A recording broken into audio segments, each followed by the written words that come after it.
महत्त्वाची बातमी आपण पाहूयात। रामदास कदमांच्या मतदारसंघामध्ये अनंत गीते आघाडीवर होते असं उमेश पाटील म्हणाले।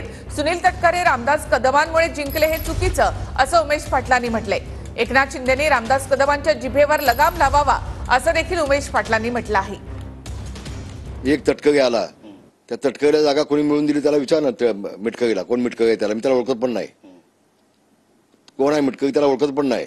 पण त्यांची एक लंगोट जी आली ना, एक तटकरी, त्याला म्हणा तटकरीला विचारून घे। तिथं धैर्यसिंह पाटीलला भाजपने जाहीर केलं होतं, ती सीट कशी जागा मी मिळून दिली ते तटकरीला माहिती आहे, मला माहिती आहे।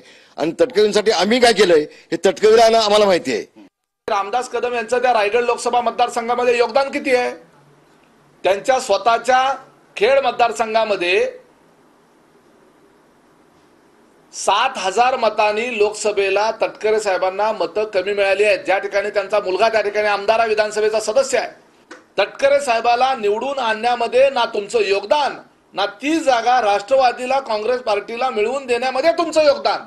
त्यामुळे रामदास कदम यांना जबाबदारीनं बोलण्याच्या संदर्भात माननीय मुख्यमंत्र्यांनी सूचना दिल्या पाहिजे।